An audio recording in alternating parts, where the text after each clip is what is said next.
The explosion that killed her entire squad happened at 0347 hours on a Tuesday morning in Kandahar Province. By 0600, Captain Marcus Webb was already spinning the narrative that would brand Communications Specialist Sarah Chen as the weak link whose homesickness had compromised operational security. Before we jump back in, tell us where you're tuning in from, and if this story touches you, make sure you're subscribed, because tomorrow, I've saved something extra special for you. What Webb didn't know was that the quiet girl from Cedar Falls, Iowa, who wrote letters to her mother every night, had been tracking enemy communications patterns for months, and she knew exactly who had sold out her friends. But that revelation would come later. First, Sarah would have to endure 18 months of being treated like a liability, watching incompetent officers receive promotions while she was relegated to the basement of Fort Riverside's Communications Center. She would have to smile through countless jokes about mama's boys and daddy's girls, nod politely when Webb explained to visiting dignitaries that some soldiers just weren't cut out for real combat operations. She would have to bury her rage so deep that even she almost forgot it was there.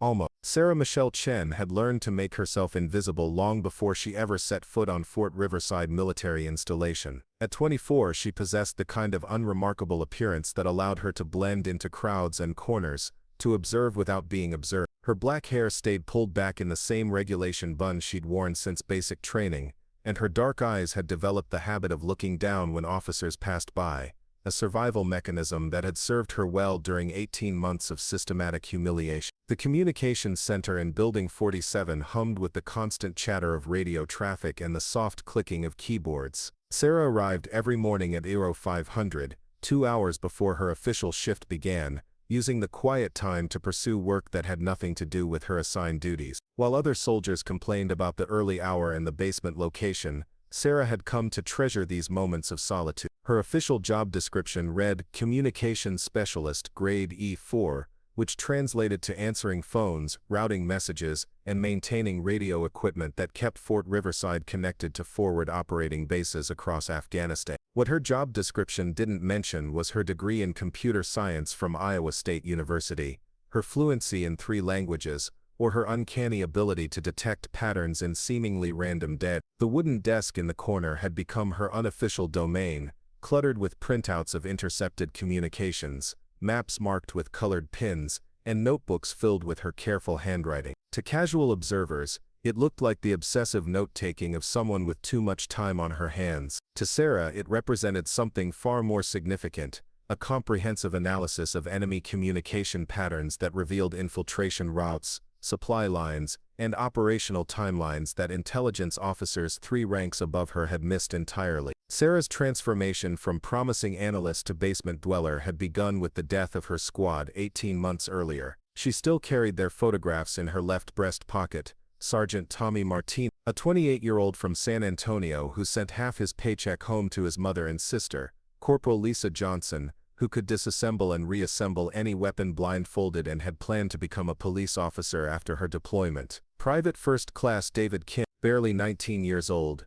who wrote poetry in a journal he thought no one knew about, and Specialist Amanda Brooks, who could make anyone laugh even during the worst moments, and had dreams of opening a restaurant with her girlfriend back in Portland. They had been conducting a routine patrol to establish communication relays with an isolated outpost when the improvised explosive device detonated beneath their Humvee. The blast had been perfectly timed, perfectly placed, suggesting someone with intimate knowledge of their route and schedule. Sarah had been monitoring communications from the base, listening to their radio checks every 15 minutes until the frequency went silent forever. The investigation that followed had been swift and decisive in all the wrong ways. Captain Marcus Webb, eager to deflect blame from his own intelligence failures, had seized upon Sarah's daily phone calls to her mother as evidence of poor operational security. During the formal inquiry, he painted a picture of a homesick soldier who talked too much to the wrong people, whose emotional instability had somehow compromised mission parameters. The accusations were preposterous to anyone who knew Sarah personally,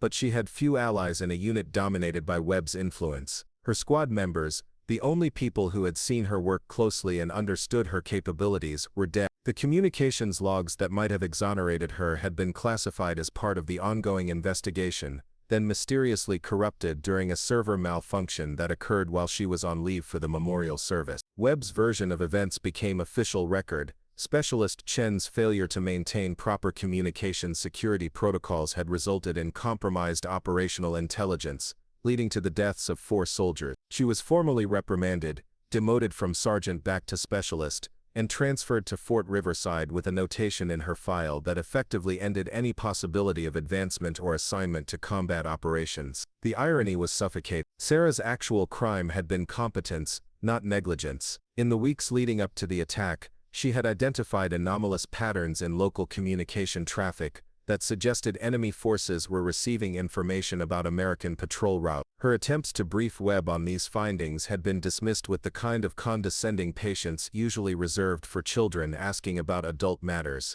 She had documented everything meticulously, knowing that her observations might be crucial for future operations. Every intercepted transmission, every suspicious frequency change, every correlation between enemy activity and friendly force movements, had been logged in detailed reports that she submitted through proper channel. Webb had filed them all away without reading them, more concerned with maintaining his image as a decisive leader than with considering intelligence from an enlisted specialist. The attack that killed her squad had followed the exact pattern Sarah had identified and reported. The enemy had known their route, their timing, and their vulnerable points with surgical precision. But by the time the investigation began, Sarah's reports had vanished from official files, and Webb was already constructing his narrative about security breaches and homesick soldiers. Now, 18 months later, Sarah existed in the gray zone between exile and employment. Fort Riverside was considered a dead-end assignment, a place where the military stored personnel it didn't know what to do with but couldn't quite discharge. The base housed training units,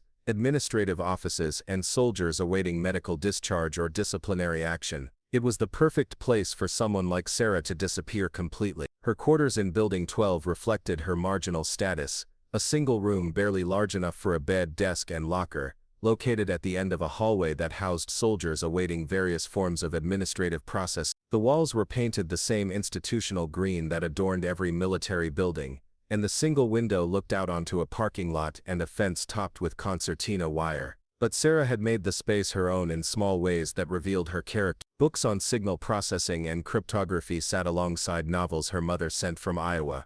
A small desk lamp provided reading light that didn't disturb neighbors. Most significantly, a map of Afghanistan covered one wall, marked with pins in different colors that tracked patterns invisible to anyone else but representing months of careful analysis. The basement communications center had become her sanctuary and her prison. During official duty hours, she performed her assigned tasks with mechanical efficiency, routing calls, maintaining equipment, processing routine administrative traffic. But during the early morning hours and late evenings, when the building was nearly empty, she pursued her real work. Sarah had never stopped analyzing the intelligence patterns that had led to her squad's death. Using her access to communication logs and her understanding of signal processing, she had continued tracking the same anomalous transmissions that had originally caught her attention. The work was painstaking and often frustrating, requiring her to piece together fragments of intercepted communications in languages that most soldiers couldn't identify, let alone translate. Her investigation had revealed something that made her blood run cold.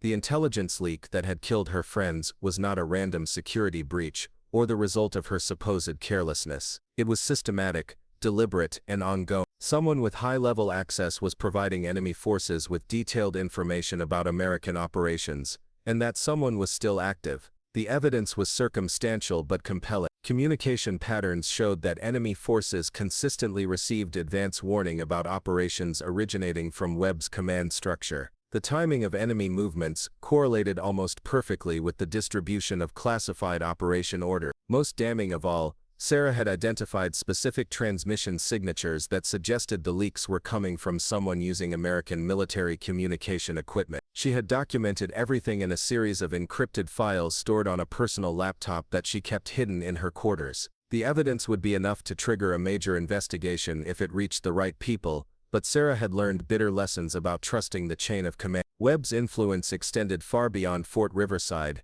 and his network of connections in the officer corps would likely bury any accusations coming from a disgraced enlisted specialist. Instead, Sarah had chosen a different path. She would gather irrefutable proof, build a case so overwhelming that even Webb's political connections couldn't save him, Preparing and narrating this story took us a lot of time, so if you are enjoying it, subscribe to our channel, it means a lot to us. Now back to the story.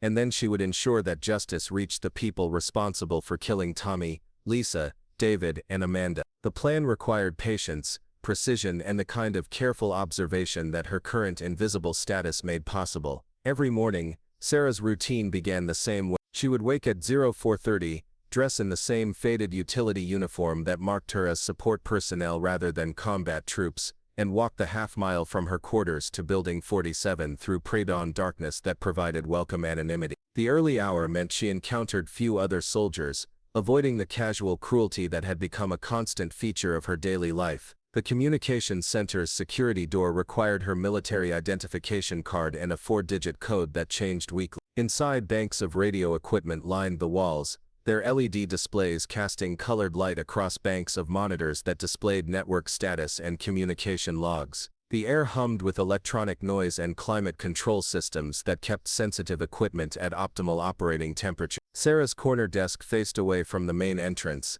allowing her to work without attracting attention from officers who occasionally visited the center for briefings or equipment checks. She had positioned her computer monitor so that the screen was invisible to anyone approaching from behind, and she kept a selection of routine paperwork readily available to cover her real activities if necessary. The work itself required a combination of technical expertise and analytical thinking that few people in the military possessed. Sarah would spend hours parsing through communication logs, identifying patterns in transmission timing and frequency selection that revealed enemy operational preferences. She tracked correlations between friendly force movements and subsequent enemy repositioning, building statistical models that demonstrated the systematic nature of the intelligence leaks. Her mother's daily phone calls, which Webb had cited as evidence of security violations, had actually become a crucial part of Sarah's cover. The calls occurred at the same time every evening, lasted exactly 15 minutes, and focused exclusively on family news and hometown gossip from Cedar Falls. Anyone monitoring the conversations would find nothing but discussion of her cousin's wedding plans,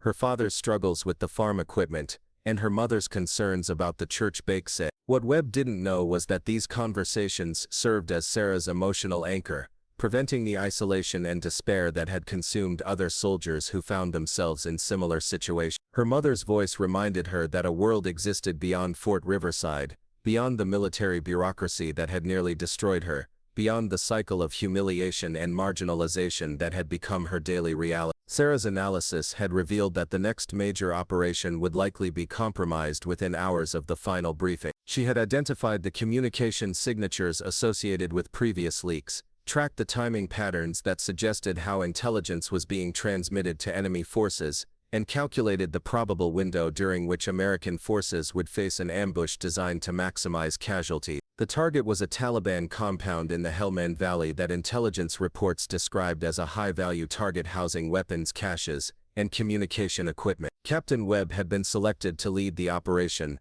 a chance for him to add combat leadership experience to his service record and position himself for promotion to major. What Webb didn't know was that Sarah had intercepted communications suggesting the compound was actually bait, designed to lure American forces into a carefully prepared kill zone. The intelligence leak that had become Webb's signature pattern would ensure that enemy forces knew exactly when and how the Americans would approach, turning what should have been a successful raid into a potential massacre. Sarah faced an impossible choice. She could attempt to warn Webb through official channels, knowing that her warnings would likely be dismissed as the desperate attention-seeking of a disgraced soldier trying to rehabilitate her reputation. She could take her evidence to higher authorities, risking the same cover-up that had buried her previous reports, and potentially alerting Webb to her investigation. Or she could take matters into her own hands, using her unique knowledge of enemy communication patterns and operational procedures to turn Webb's trap into her own form of justice. The plan forming in her mind was dangerous,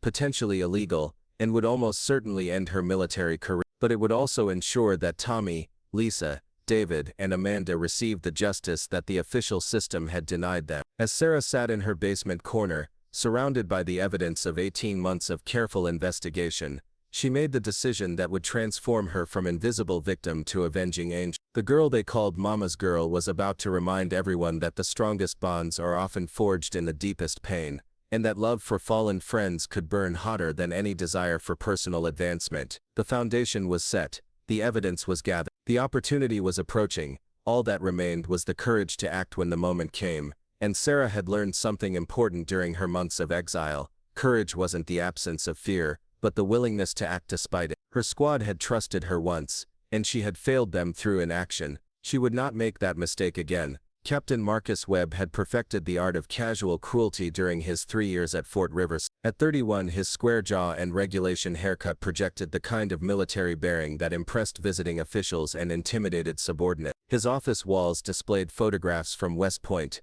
commendations from previous assignments, and a bronze star that he'd received for administrative excellence, rather than combat heroism. What those decorations didn't reveal was Webb's talent for destroying careers while maintaining plausible deniability. The morning briefing room buzzed with nervous energy as Alpha Company's officers and senior enlisted personnel gathered for what Webb had announced as a personnel development session. Sarah sat in the back corner, her presence required but her input unwelcome, surrounded by sergeants and specialists who had learned to avoid eye contact with her. The stigma of her supposed security violation had spread through the unit like a virus, contaminating anyone who showed her sympathy or support. Webb entered the room with the confident stride of someone who had never faced real consequences for his action. His combat action badge gleamed against his dress uniform, a decoration that represented his single deployment to a relatively quiet sector in Iraq, where his unit had encountered minimal enemy contact. Despite this limited combat experience, Webb spoke about warfare with the authority of a seasoned veteran,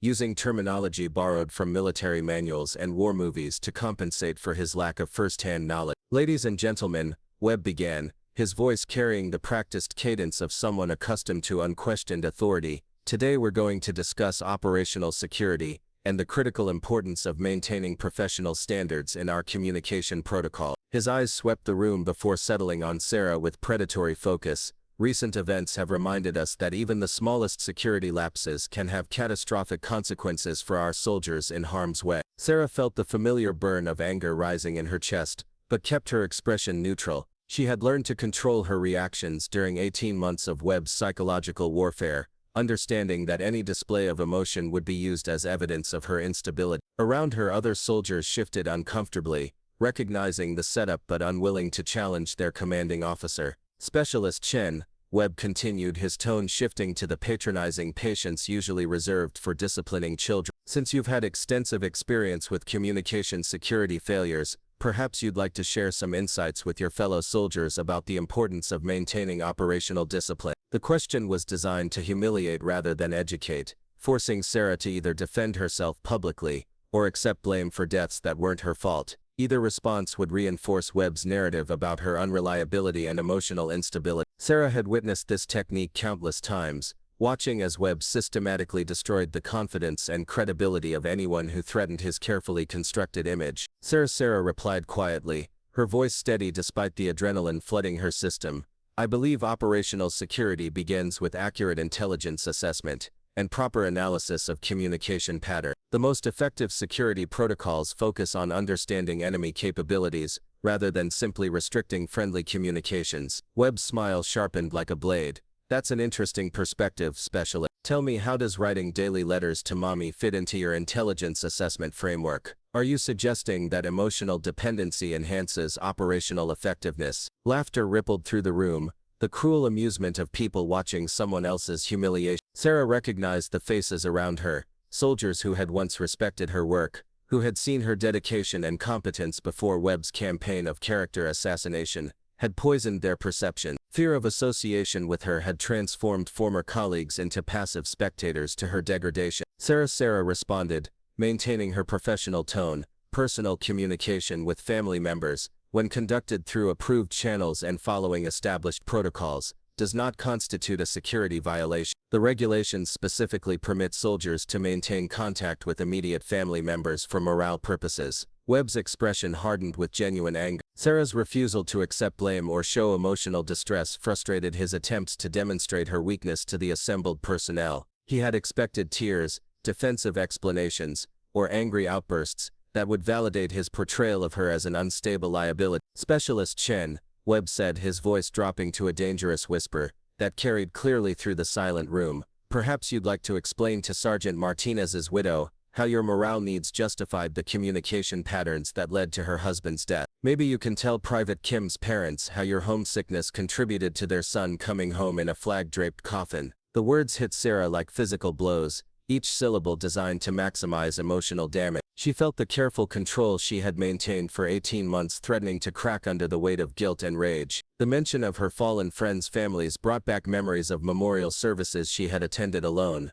of sympathy cards she had written to people who might never forgive her for surviving when their loved ones had not. But beneath the pain, Sarah felt something else stirring, a cold, calculating fury that had been building for months as she documented the evidence of Webb's betrayal. Every intercepted communication, every analyzed pattern, every piece of proof she had gathered pointed to one inescapable conclusion. Webb wasn't just an incompetent officer who had scapegoated her to cover his failure. He was actively working with enemy forces, trading American lives for personal gain. Sarah said, her voice gaining strength as she drew upon reserves of determination that Webb had never suspected existed. I believe the families of our fallen soldiers deserve the truth about what really happened to their loved one. They deserve to know that their deaths resulted from systematic intelligence leaks, not communication security failures. The room fell silent, except for the hum of fluorescent lights and the distant sound of training exercise. Webb's face cycled through confusion, anger and something approaching fear as he processed the implications of Sarah's statement. For 18 months she had accepted his abuse without fighting back, allowing him to believe that his campaign of humiliation had broken her spirit. Specialist Chen, Webb said slowly, his political instincts warning him that he was losing control of the situation.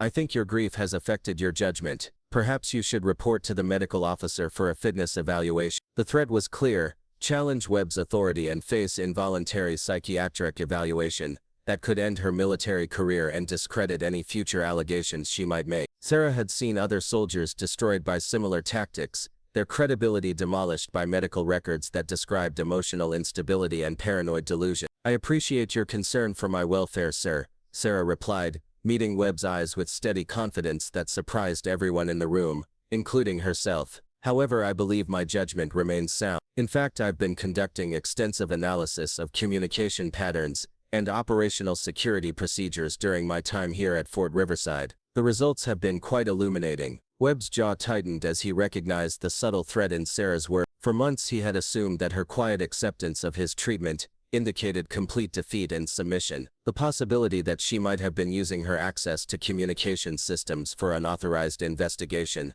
had never occurred to him. Analysis of what exactly? Webb demanded, his voice betraying the first signs of genuine concern. Pattern recognition, sir, Sarah answered calmly. Correlation analysis between enemy activities and friendly force operations. Statistical modeling of communication security protocols and their effectiveness in preventing intelligence leaks. The kind of work that might be useful for improving our operational security procedure. The temperature in the room seemed to drop several degrees as the assembled personnel sensed the shift in dynamics between Webb and Sarah. For 18 months these meetings had followed a predictable script. Webb would attack, Sarah would absorb the abuse, and everyone else would pretend not to notice the injustice. Now something fundamental had changed in Sarah's demeanor, a quiet confidence that suggested she was no longer playing defense. Sergeant First Class Rodriguez, Alpha Company's senior enlisted advisor, cleared his throat nervously. Rodriguez had served with distinction in multiple deployments, earning respect through competence rather than politics,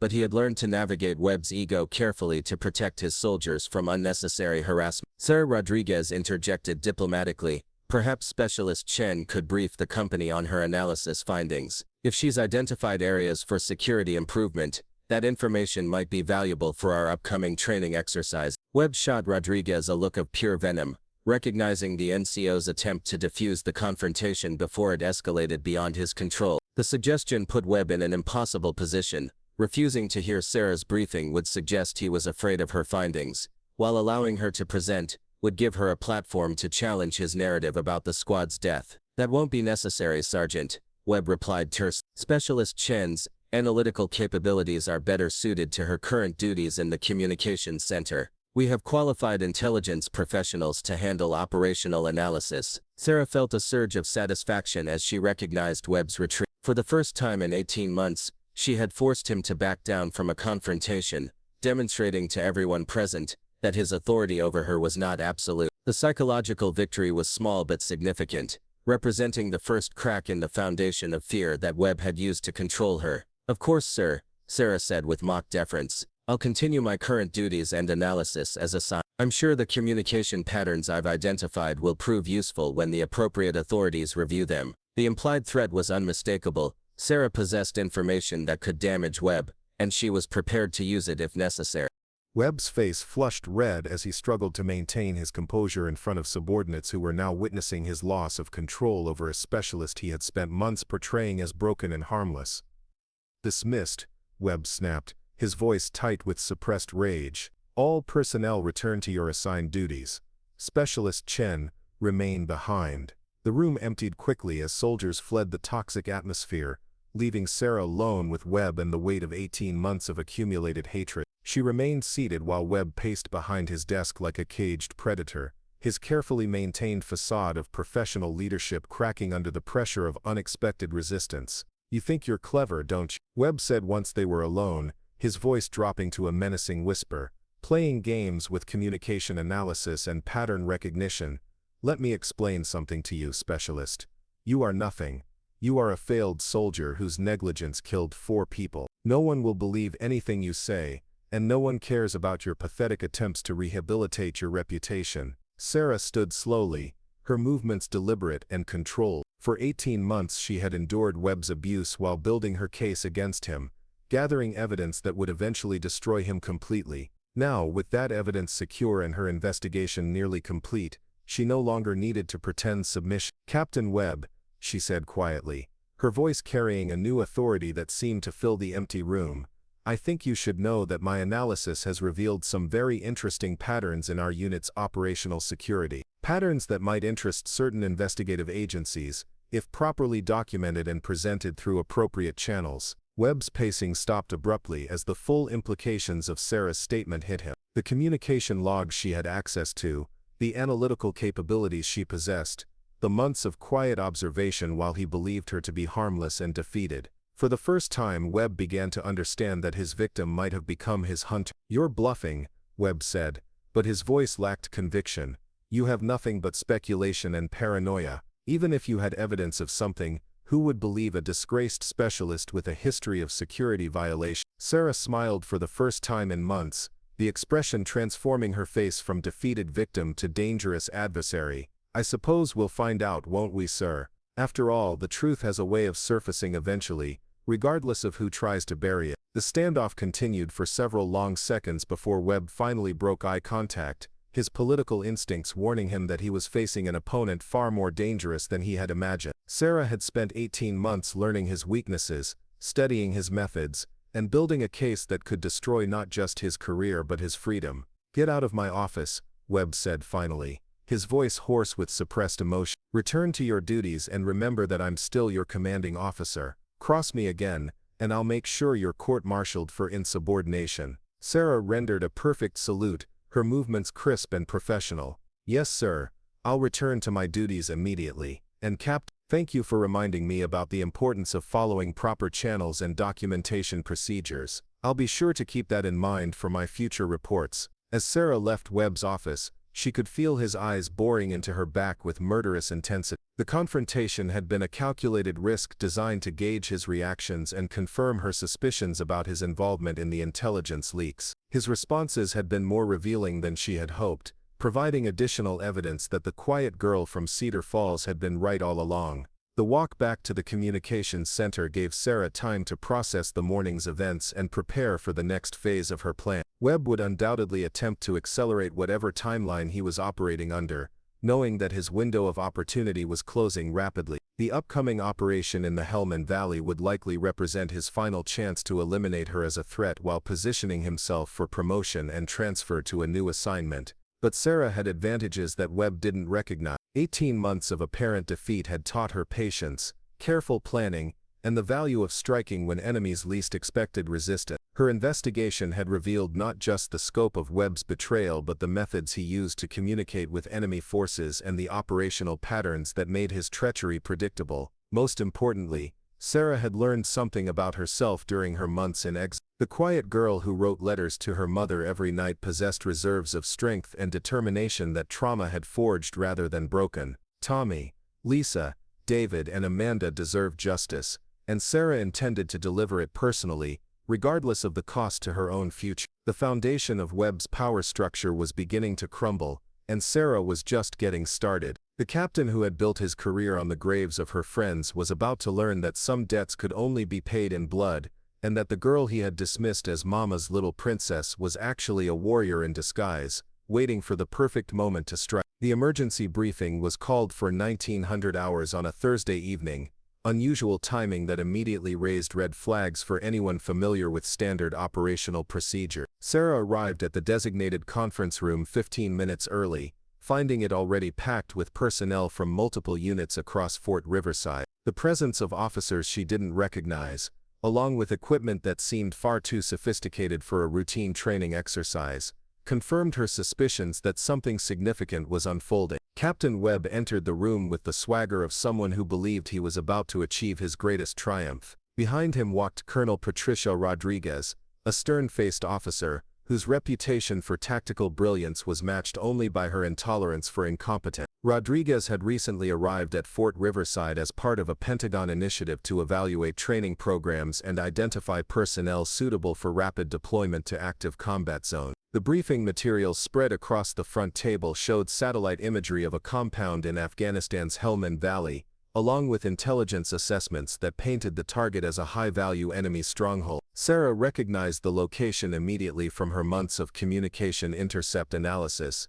and her blood ran cold as she realized Webb was about to lead American soldiers into a carefully prepared trap. "Ladies and gentlemen," Webb began, his voice carrying the confident tone of someone announcing a career-defining opportunity, "we have been selected for a priority mission that will demonstrate Fort Riverside's readiness to support active combat operations. Intelligence has identified a Taliban command center in the Helmand Valley that represents a critical threat to coalition forces throughout the region." Sarah studied the satellite imagery with growing alarm, recognizing terrain features that matched locations mentioned in the intercepted communications she had been analyzing. The compound's position at the mouth of a narrow valley, surrounded by elevated positions that could conceal heavy weapons, made it a textbook example of how not to assault a fortified position. Any competent tactical analysis would recommend airstrikes or a much larger ground force approaching from multiple directions. Colonel Rodriguez stepped forward, her bearing commanding immediate attention from everyone in the room. "This operation represents an opportunity to test new tactics and evaluate personnel under realistic combat conditions,"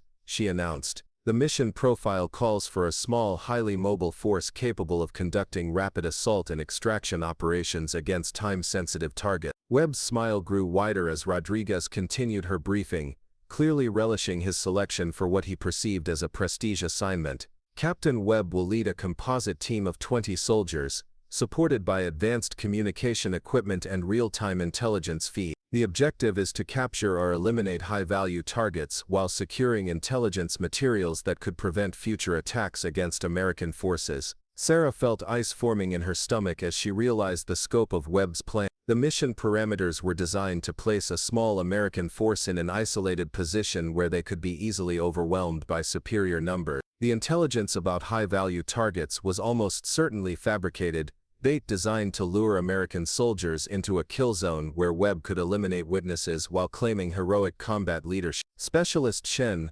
Rodriguez's voice cut through Sarah's analysis like a blade, causing every head in the room to turn toward her. "Captain Webb has specifically requested your inclusion on this mission, citing your communication expertise and analytical capability. Are you prepared to support combat operations in a forward deployment environment?" The question was clearly a setup, designed to force Sarah into a position where she would either accept a mission that would likely result in her death, or refuse an order in front of witnesses, providing Webb with grounds for court-martial proceeding. Sarah felt the weight of 20 pairs of eyes measuring her response, knowing that her answer would determine not only her fate but potentially the lives of 19 other soldiers. Webb's expression was carefully neutral, but Sarah could see the predatory satisfaction in his eyes as he waited for her response. He had engineered this moment perfectly, using Rodriguez's presence to legitimize what was essentially a death sentence disguised as a combat assignment. If Sarah refused, she would be branded as a coward unwilling to support her fellow soldiers.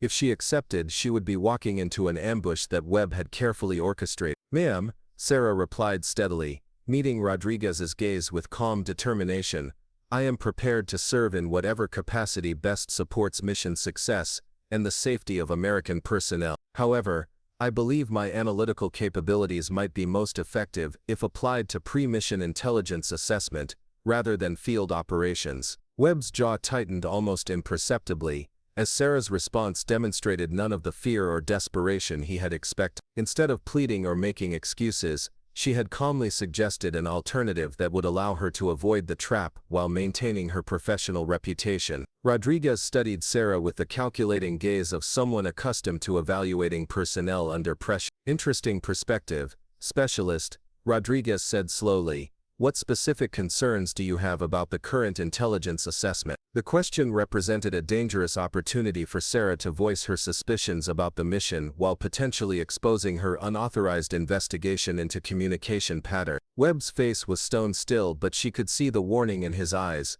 challenge the mission parameters and face immediate consequences for exceeding her authority and clearance level. Sarah made the decision that would change everything, drawing upon 18 months of accumulated evidence and analysis to make her case. "Ma'am, based on communication intercept patterns I've observed during my duties at Fort Riverside, I believe the target compound may be prepared for American assault operation. The intelligence suggesting high-value targets appears to correlate with communication signatures that indicate enemy forces have advanced knowledge of our operational planning." The silence that followed Sarah's statement was deafening. Every officer in the room understood the implications of what she was suggesting. Either American operational security had been completely compromised, or someone with access to classified information was deliberately providing intelligence to enemy forces. Both possibilities represented catastrophic failures that could cost lives and undermine military operations throughout the region. Webb's face cycled through confusion, rage, and calculation as he processed the fact that Sarah had just publicly accused him of treason without mentioning his name. The accusation was carefully worded to focus on systemic security failures rather than individual culpability, making it difficult for him to respond without appearing to take personal offense at what should have been an objective analysis. "Specialist Chen," Webb said carefully, his voice tight with suppressed fury, "those are serious allegations that would require substantial evidence to support. Are you suggesting that classified information has been compromised through our communication system?" Sarah recognized the trap Webb was setting, attempting to force her to either produce evidence that would expose her unauthorized investigation or back down from her allegation. Instead, she chose a third option that would put Webb on the defensive while maintaining her credibility with Rodriguez and the other officers present. "Sir, I'm suggesting that the communication patterns I've observed while performing my assigned duties indicate potential security vulnerabilities that should be investigated before committing personnel to high-risk operations," Sarah replied. "The correlation between enemy preparedness and our operational timelines suggests that standard security protocols may be insufficient to protect mission integrity." Rodriguez stepped forward, her expression intense with the focused attention of someone recognizing a potentially critical intelligence failure. "Specialist, can you provide specific examples of these communication patterns you've identified?" The moment of truth had arrived. Sarah could provide detailed examples that would expose Webb's treachery while revealing the extent of her unauthorized investigation, or she could retreat into vague generalities that would allow Webb to dismiss her concerns as paranoid speculation. The choice would determine not only her fate, but the lives of every soldier who might be sent on future missions compromised by Webb's betrayal. "Ma'am," Sarah said, drawing herself to attention with military precision, "I have documented approximately 47 instances over the past 18 months where enemy force repositioning occurred within 6 to 12 hours of the distribution of American operational order. The timing correlation suggests that hostile forces are receiving advance warning through communication channels that should be secure." Webb's face went pale as he realized that Sarah had been conducting detailed analysis of his communication patterns for over a year. The specific time frame she mentioned covered the exact period during which he had been providing intelligence to Taliban forces in exchange for payments that had been funding his comfortable lifestyle and building his retirement nest egg. Furthermore, Sarah continued, her voice gaining strength as she committed fully to her course of action, I have identified specific transmission signatures that suggest the intelligence leaks are originating from American military communication equipment, potentially indicating insider involvement in the security breach. The accusation hung in the air like smoke from an explosion, its implications reverberating through the minds of everyone present. Rodriguez's expression had shifted from professional interest to laser-focused intensity as she recognized that Sarah was describing potential treason at the highest levels of operational command. Webb realized that his carefully constructed plan was collapsing around him, that the quiet girl he had spent 18 months destroying was about to expose everything he had worked to conceal. His only option was to attack Sarah's credibility before her accusations gained momentum, to paint her as an unstable soldier whose grief had warped her judgment beyond reliability. "Colonel Rodriguez," Webb said, his voice carrying the authoritative tone of someone accustomed to being believed without question, "I believe Specialist Chen's emotional state may be affecting her analytical judgment. She has been struggling with grief-related stress since the loss of her squad 18 months ago, and her accusations appear to be driven by a need to find someone to blame for that tragedy." Sarah felt the familiar burn of Webb's psychological warfare, the attempt to use her genuine grief as a weapon against her credibility. But 18 months of careful preparation had taught her to anticipate this exact attack, and she was ready with a response that would turn Webb's strategy against him. "Sir," Sarah said calmly, meeting Webb's eyes with steady confidence, "my emotional investment in preventing future casualties is precisely why I've dedicated so much attention to identifying security vulnerability. The deaths of Sergeant Martinez, Corporal Johnson, Private Kim and Specialist Brooks were preventable if proper intelligence analysis had been conducted and security protocols had been followed." The mention of her fallen squad members by name and rank demonstrated Sarah's professional composure while subtly reminding everyone present that real soldiers had died as a result of the failures she was describing. Rodriguez's expression showed growing respect for Sarah's analytical approach and increasing skepticism about Webb's attempts to discredit her. "Specialist Chen," Rodriguez said, her voice carrying the authority of someone accustomed to making life-and-death decisions, "I want you to prepare a detailed briefing on your communication analysis finding.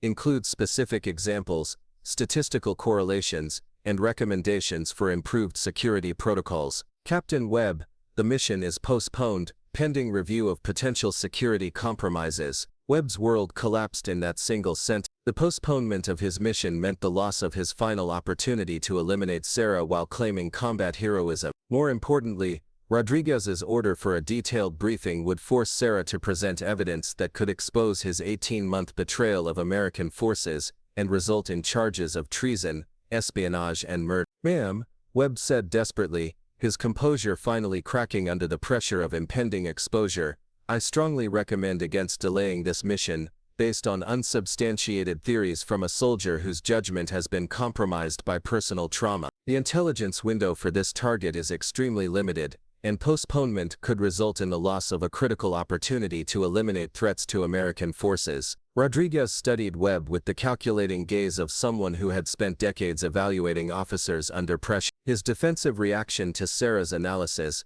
combined with his insistence on proceeding despite potential security vulnerabilities, suggested either dangerous incompetence or something much worse. "Captain," Rodriguez said coldly, "the safety of American personnel takes priority over operational timelines. If Specialist Chen has identified potential security breaches, those vulnerabilities must be investigated and addressed before committing soldiers to combat operations. I'm sure you agree that protecting our forces from preventable casualties is more important than meeting arbitrary deadlines." The trap was closing around Webb with mathematical precision. Rodriguez had effectively made disagreement with Sarah's security assessment equivalent to disregard for soldier safety, a position that no competent officer could publicly defend. Webb's only remaining option was to retreat and hope that his network of contacts could suppress Sarah's investigation before it gained momentum. "Of course, ma'am," Webb said through gritted teeth, "the safety of our personnel is always the primary consideration. I'll coordinate with Specialist Chen to ensure her analysis receives proper attention and evaluation." Sarah recognized Webb's capitulation as a tactical retreat rather than surrender,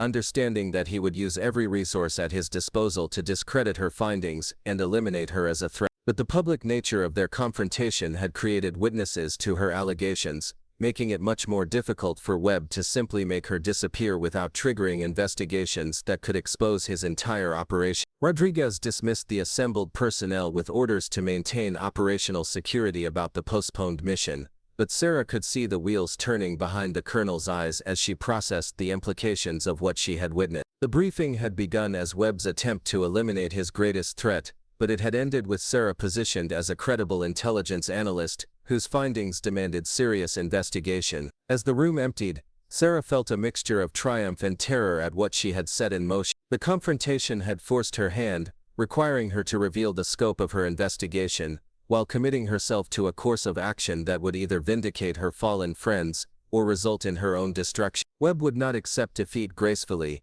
and the next phase of their conflict would determine whether justice or corruption would ultimately prevail. The quiet girl from Cedar Falls had just declared war on a network of corruption that reached far beyond Fort Riverside, and the first battle had ended in her favor. But Sarah understood that Webb's most dangerous attacks would come in the darkness, when witnesses were absent and official oversight was minimal. The real test of her courage and preparation was still to come, and failure would mean not only her death, but the continued betrayal of American soldiers, whose lives depended on the integrity of their commander. Walking back to her quarters through the Nevada darkness, Sarah felt the weight of 18 months of investigation pressing down on her shoulders like a physical burden. Tomorrow would bring new challenges as she prepared the briefing that could expose Webb's treachery or provide him with ammunition to destroy her credibility permanently. The game had changed, the stakes had been raised, and there was no longer any possibility of retreat or compromise. The girl they called Mama's Girl was about to show everyone what happened when someone pushed a warrior too far,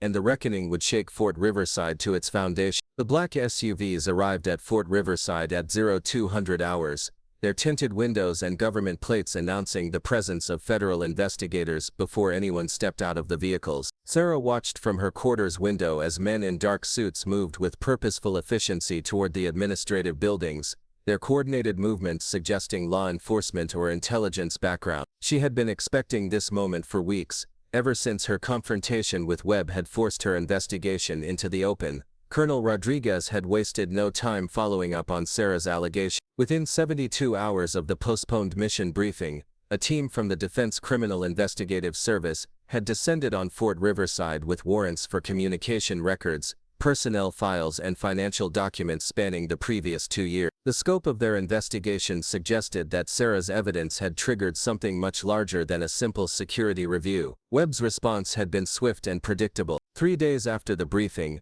Sarah had been summoned to an emergency medical evaluation based on concerns about her psychological fitness for duty. The examining psychiatrist, a contracted civilian with obvious connections to Webb's network, had spent 2 hours attempting to establish that Sarah's grief over her squad's death had manifested as paranoid delusions about conspiracy and betrayal. The evaluation had backfired spectacularly when Sarah presented the psychiatrist with printed copies of her communication analysis, complete with statistical correlations and pattern recognition algorithms that demonstrated the systematic nature of the intelligence leak. The doctor's attempts to dismiss her findings as evidence of obsessive behavior had collapsed when confronted with mathematical proof that enemy forces were receiving advance warning about American operations with clockwork precision. Sarah's phone buzzed with an encrypted message from an unknown number. Conference Room C, Building 15, 0800 hours.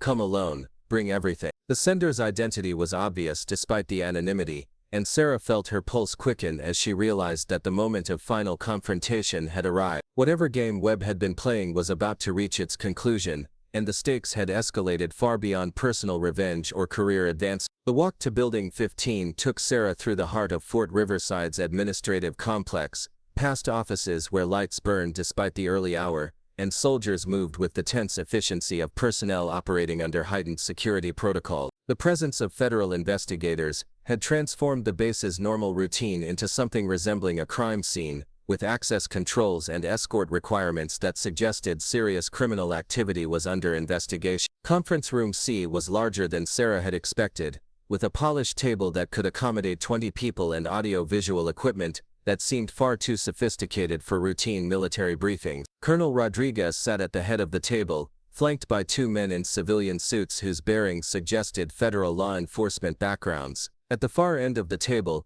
Captain Webb sat with a military attorney whose expensive suit and confident demeanor indicated serious legal firepower. The tension in the room was palpable as Sarah entered and moved to the single empty chair positioned across from Webb. She carried a laptop bag containing 18 months of analysis and documentation, the evidence that would either vindicate her fallen friends or provide Webb with ammunition to destroy her credibility permanently. The weight of the bag seemed symbolic of the burden she had carried since her squad's death, and she felt a strange sense of relief that the long journey toward truth was finally nearing its end. Specialist Chen, Rodriguez began, her voice carrying the formal tone of someone conducting official proceedings.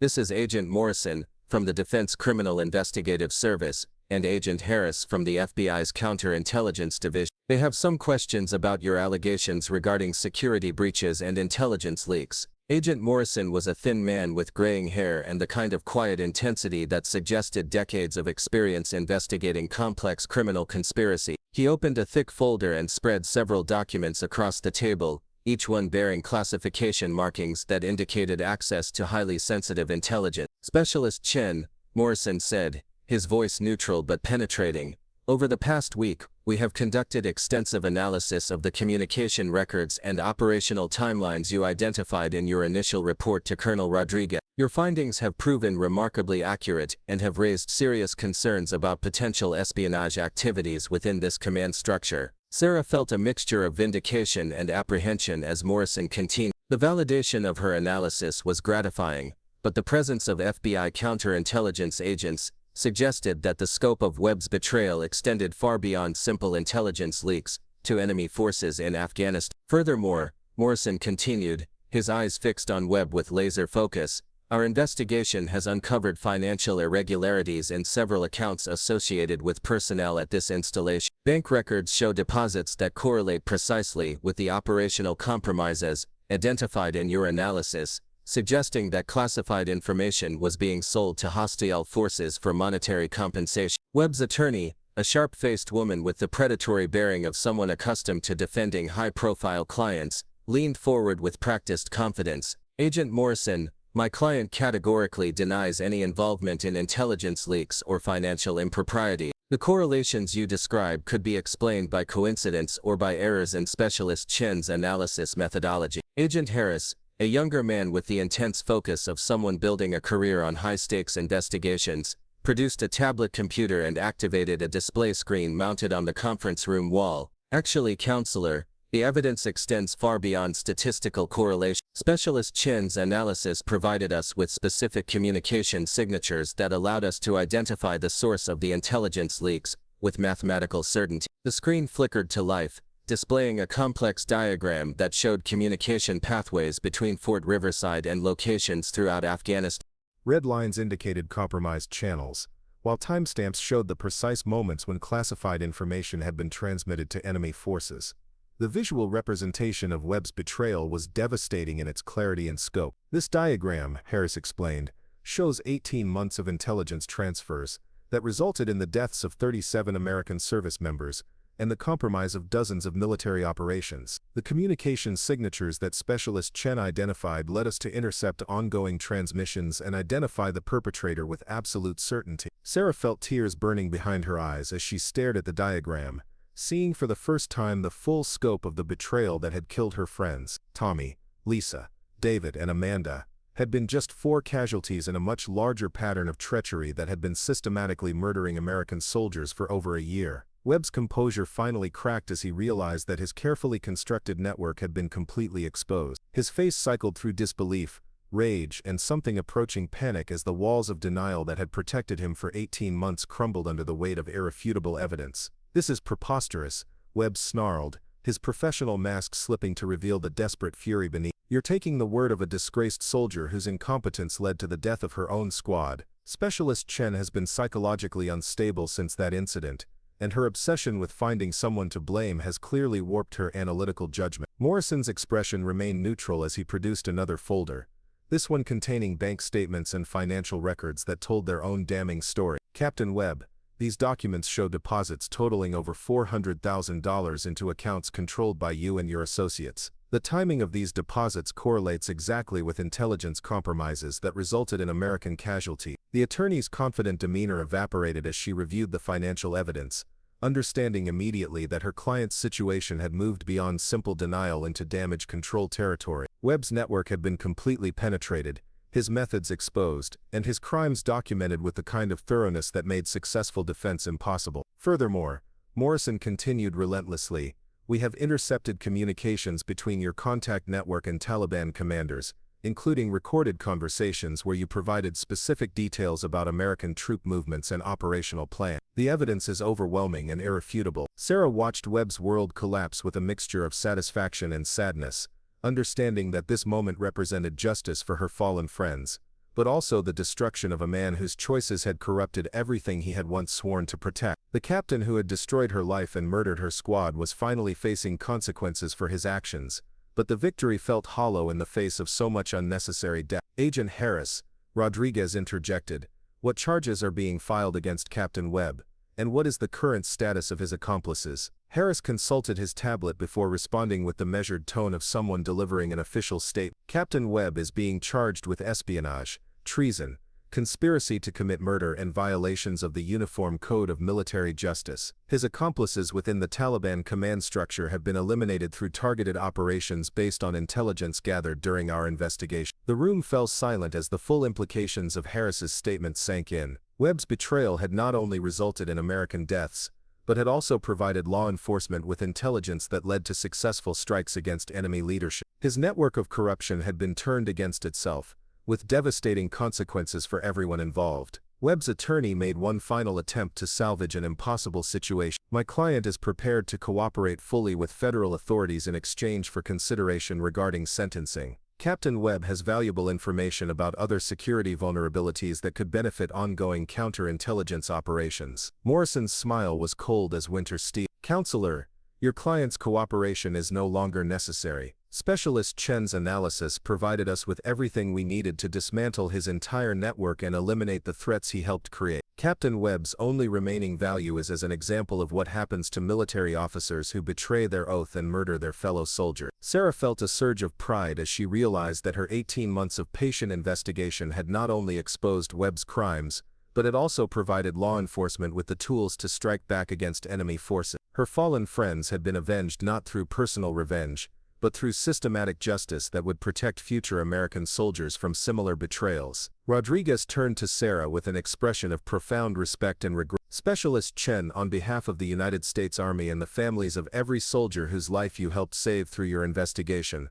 I want to apologize for the injustices you have endured and thank you for your exceptional service to your country." The formal apology meant everything and nothing to Sarah simultaneously. Vindication could not resurrect her friends or erase 18 months of humiliation and exile, but it could ensure that their deaths had meaning and that future soldiers would be protected from similar betrayal. The quiet girl from Cedar Falls had proven that persistence and courage could triumph over corruption and political power. "Ma'am," Sarah replied, her voice steady despite the emotional weight of the moment, "I was just doing my job. Tommy, Lisa, David and Amanda deserved better than being forgotten or having their deaths explained away by convenient lies. If my analysis helped prevent other families from experiencing that loss, then everything else was worth it." Webb was escorted from the room in handcuffs, his military career and freedom ending in the same conference room where he had spent months plotting Sarah's destruction. His final glance in her direction carried pure hatred, but also the defeated recognition that his victim had become his nemesis and ultimately his destroyer. As the federal agents gathered their evidence and prepared to conclude their investigation,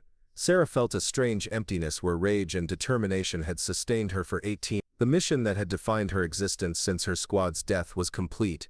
Justice had been served and her friends could finally rest in peace knowing that their killer faced consequences for his crimes. But victory brought its own challenges and choice. The Army had offered Sarah full restoration of her rank, promotion to Sergeant First Class, and her choice of assignments as compensation for the injustices she had endured. Intelligence agencies had expressed interest in recruiting her analytical capabilities for counterintelligence operations that could protect American forces worldwide. Yet Sarah found herself thinking not about career advancement or official recognition, but about the letter she had written to her mother the previous evening. In careful handwriting she had described her decision to leave military service and return to Cedar Falls, where she could honor her fallen friend's memory by building something positive rather than continuing to fight against systems that had already been corrected. The girl they had called Mama's Girl was about to make one final choice that would surprise everyone who thought they understood what victory meant to her. Justice had been served, truth had prevailed, and corruption had been exposed and punished. Now it was time to go home and build a life worthy of the sacrifice that Tommy, Lisa, David, and Amanda had made in service to their country. The reckoning was complete, but Sarah's story was just beginning. The demolition of the Taliban compound in Helmand Valley occurred exactly 72 hours after Webb's arrest, executed by a joint special operations team using intelligence that Sarah's investigation had provided. The strike was surgical in its precision, eliminating the command structure that had been receiving Webb's intelligence while capturing communication equipment that revealed the full scope of the enemy network. Sarah watched the classified footage from a secure briefing room at Fort Riverside, feeling a grim satisfaction as the building that would have been her squad's death trap crumbled under precision munitions. The irony was not lost on anyone present that the mission Webb had planned as Sarah's execution had instead become the final nail in his collaborator's coffin. The Special Operations Commander briefing the aftermath spoke with professional respect about the intelligence analyst whose work had made the successful strike possible, unaware that the analyst in question was sitting in the back row wearing the faded utility uniform of a communications specialist. Colonel Rodriguez approached Sarah after the briefing, carrying a folder thick with official documents that represented far more than simple paperwork. The contents would reshape Sarah's future in ways that the Army hoped would compensate for 18 months of institutional failure and personal injustice. Specialist Chen, Rodriguez said quietly, "I have your promotion orders to Staff Sergeant effective immediately along with transfer orders to any intelligence unit of your choosing. The Pentagon has specifically requested your assignment to the Defense Intelligence Agency where your analytical capabilities would be utilized for strategic counterintelligence operations." Sarah accepted the folder but didn't open it immediately, understanding that the papers inside represented a crossroads moment that would determine the direction of her life. The military was offering her everything she had once wanted: rank, recognition, meaningful work that could protect American lives, and the chance to use her skills against enemies who threatened her country's security. "There's also this," Rodriguez continued, producing a second folder with a different classification marking. "The families of Sergeant Martinez, Corporal Johnson, Private Kim, and Specialist Brooks have been informed about the circumstances of their deaths, and Webb's role in the intelligence leaks that led to the ambush. They wanted me to give you the—" Inside the folder were 4 handwritten letters, each one from a family member of her fallen squad. Sarah's hands trembled slightly as she read words of gratitude from people who had every right to blame her for their loved ones' deaths, but instead thanked her for ensuring that justice was served and truth was revealed. Tommy Martinez's mother had written in careful Spanish and English about how knowing the real circumstances of her son's death had brought peace to her family after months of wondering if he had died because of some mistake or failure. Lisa Johnson's father, a retired police officer, expressed his professional admiration for Sarah's investigative work and her courage in pursuing justice despite personal cost. David Kim's parents wrote about their son's journal entries describing his respect for Sarah's competence and character, passages that had been published posthumously as part of his poetry collection. Amanda Brooks's girlfriend had written the longest letter, describing how Amanda had spoken frequently about Sarah's intelligence and dedication during their video calls from Afghanistan. She wrote about Amanda's frustration with officers who dismissed Sarah's capabilities and her prediction that Sarah would someday prove herself in ways that would surprise everyone who underestimated her. Sarah wiped away tears as she finished reading the letters, understanding for the first time that her friends' families had never blamed her for the tragedy that had destroyed so many lives. Their forgiveness and gratitude provided a form of absolution that no official apology or promotion could match, releasing her from guilt that had weighed on her soul for 18. "Colonel," Sarah said finally, her voice steady despite the emotional turbulence of the moment, "I need to ask you something that might sound strange. When you look at this situation, at everything that happened with Webb and the investigation, what do you think victory actually means?" Rodriguez studied Sarah with the calculating gaze of someone who had spent decades making difficult decisions about personnel and mission. The question was clearly more than casual conversation, representing some internal struggle that would influence Sarah's response to the opportunities being offered. "Victory," Rodriguez said slowly, "is usually measured by objective accomplishment. Webb has been neutralized, his network has been destroyed, and the intelligence leaks that were killing American soldiers have been stopped. From an institutional perspective, this case represents a complete success." Sarah nodded thoughtfully but pressed further. "But what about personal victory, ma'am? What does winning mean for someone who has lost everything that mattered to them and then spent months fighting to get justice for people who can't benefit from it anymore? The question hung in the air between them, heavy with implications that extended far beyond military promotions or career advance. Rodriguez recognized that Sarah was wrestling with something fundamental about the nature of service, sacrifice, and the price of pursuing justice through institutional channels. I think, Rodriguez said carefully, that personal victory might be defined differently by different people. Some might measure it by recognition or advancement. Others might find it in knowing they did the right thing regardless of personal cost. What matters is whether the person who achieved it can live with the choices they made to get there. Sarah opened the first folder and reviewed the promotion orders and transfer options,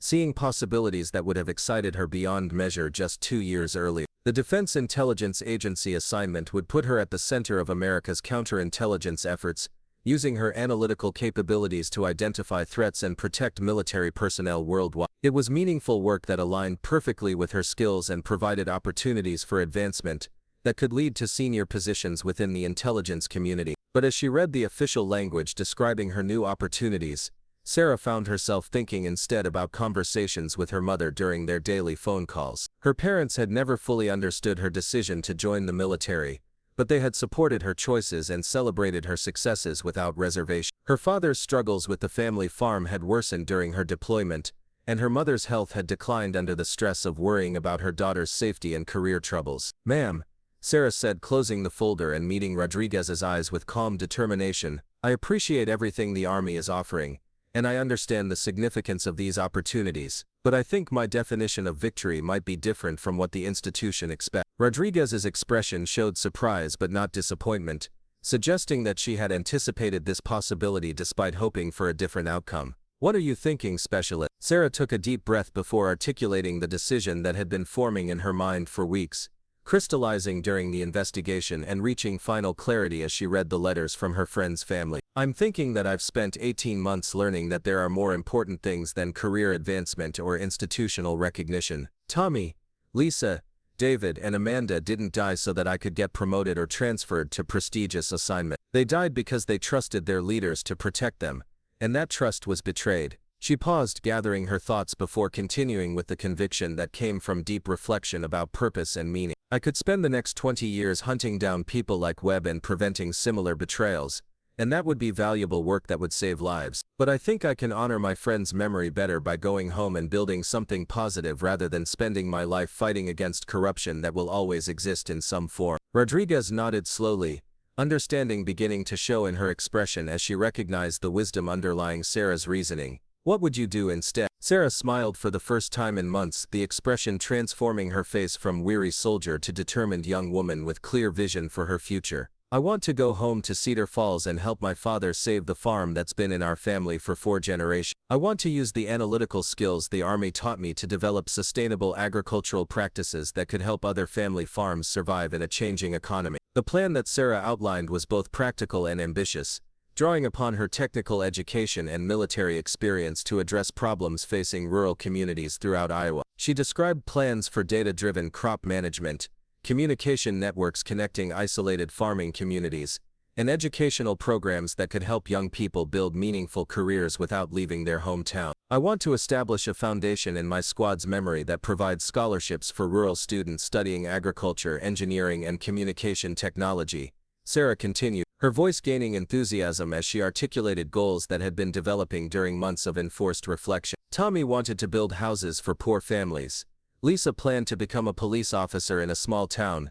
David wrote poetry about the beauty of ordinary people doing extraordinary things, and Amanda dreamed of creating a restaurant that would bring communities together." Rodriguez listened with growing respect as Sarah described a vision that honored her fallen friends while addressing real needs in underserved communities. The plan represented a form of service that extended beyond military obligations, using skills and experiences gained during her years in uniform to build rather than destroy. The foundation could also provide support for military families dealing with similar situations, Sarah added, thinking about the bureaucratic obstacles and institutional failures that had nearly destroyed her own life. "People who are fighting for justice or trying to recover from betrayals by leaders they trusted, need resources and advocacy that go beyond what official channels can provide. The conversation continued for over an hour as Sarah outlined her plans with the precision and thoroughness that had made her investigation of Webb so effective. Rodriguez found herself impressed not only by the scope of Sarah's vision, but by the maturity and wisdom that informed her decision to reject prestigious opportunities in favor of quieter but potentially more meaningful work. Specialist Chen,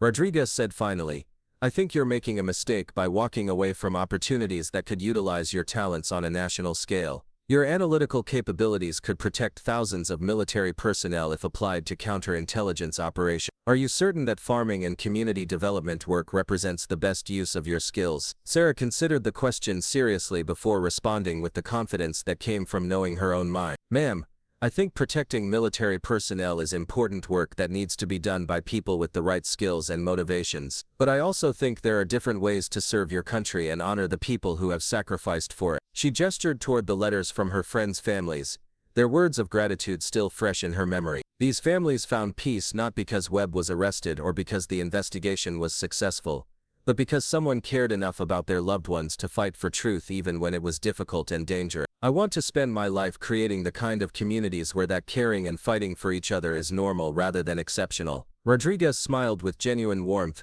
recognizing that Sarah had found something more valuable than career advancement or institutional recognition. I think your friends would be proud of the person you've become and the choices you're making. Sarah felt tears threatening again but managed to maintain her composure as she prepared to make the transition from soldier to civilian that would mark the beginning of her new life. I hope so, ma'am. I think they would understand that victory isn't always about defeating your enemies. Sometimes it's about choosing to build something better rather than spending your life fighting against everything that's wrong. The paperwork that formalized Sarah's discharge from military service was processed with unusual speed, expedited by officials who understood that her case represented both an institutional failure and an opportunity for positive publicity. The Army wanted to demonstrate that soldiers who exposed corruption and fought for justice would be supported rather than punished, and Sarah's successful investigation provided a compelling example of how individual courage could overcome systemic problems. 3 weeks after Webb's arrest, Sarah stood in the parking lot of Fort Riverside loading her personal belongings into the same battered pickup truck that had brought her to Nevada 18 months earlier. The possessions that had defined her military life fit easily into cardboard boxes,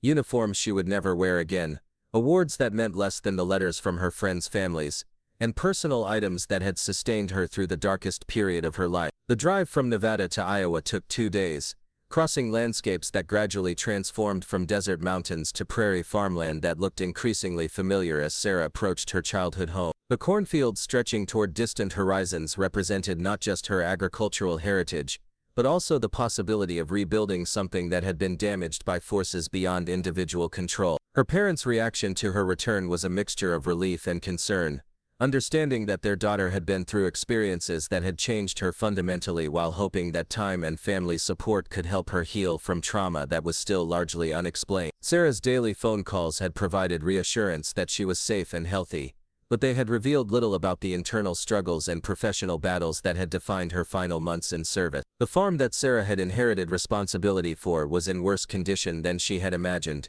with equipment failures and crop diseases that threatened the economic survival of an operation that had supported 4 generations of her family. But the problems were concrete and solvable, requiring the same analytical approach and persistent effort that had enabled her to expose Webb's corruption and achieve justice for her fallen friend. Sarah threw herself into agricultural work with the same intensity she had brought to intelligence analysis, using data collection and pattern recognition to identify solutions for problems that had seemed insurmountable to her father's generation. Modern technology combined with traditional farming wisdom produced results that exceeded everyone's expectations, demonstrating that urban education and military experience could enhance rather than replace rural expertise. The foundation that Sarah established in memory of her squad began operations 6 months after her return to Cedar Falls, providing scholarships and support services that reflected each friend's individual aspirations and personality. Tommy Martinez Memorial Scholarship supported students studying construction and engineering,